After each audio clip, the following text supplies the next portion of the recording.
She had boarded with the calm grace of someone who had seen the world and survived it. At 55, every line on her face carried a story, and every step carried dignity. Her business class seat was more than comfortable. It was the reward for decades of hard work. But moments after settling in, a flight attendant approached with a smile that didn't reach her eyes. She would have to move for someone more important. Whispers swirled, eyes followed, and humiliation settled in. They didn't know who she was. Not yet. Watch until the end. Wait a second. Tell us where you're watching from in the comments, and don't forget to subscribe for more powerful stories like this. Marian Jacobs had spent 30 years building her reputation as a respected community leader and small business owner. She wasn't famous, but in her city, her name meant something: integrity, resilience, and service. This flight was supposed to be the start of a long-awaited vacation. For once, she wasn't traveling for work or family obligations.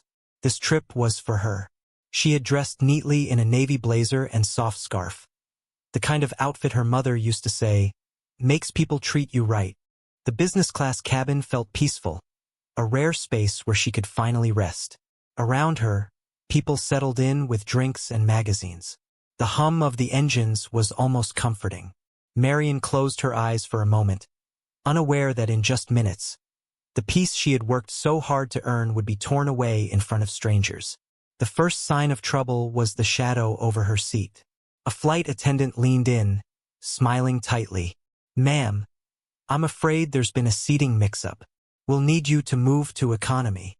Marian opened her eyes, confused. "But this is my seat." She held up her boarding pass, but the attendant didn't glance at it. Instead, she gestured toward a tall white man entering the cabin. "He's a priority passenger. We'll make sure you're comfortable." A low murmur rippled through the rows. Marian felt heat rise to her cheeks. Not from guilt, but from the sting of being dismissed so easily. She could have argued, but she knew how quickly those situations turned against women like her. She stood, adjusted her scarf, and walked the aisle with her head high. Every step was heavy with the weight of silent judgment. Some passengers looked away. Others stared openly. In her cramped economy seat, she took out her phone.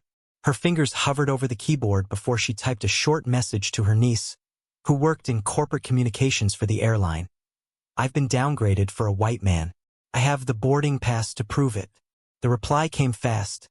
"I'm escalating this now." The plane was still taxiing.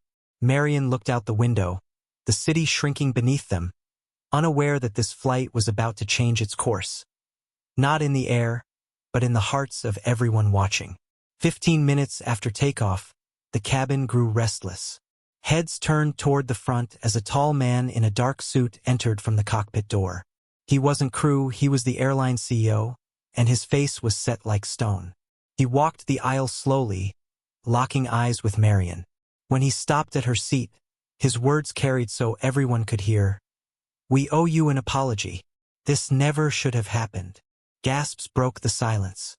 The flight attendant stood frozen a few rows away, her gaze fixed on the floor. Every passenger now understood. The quiet woman they had just watched being humiliated wasn't powerless, and the airline's highest authority had come to make things right. Marian was escorted back to business class, her dignity intact.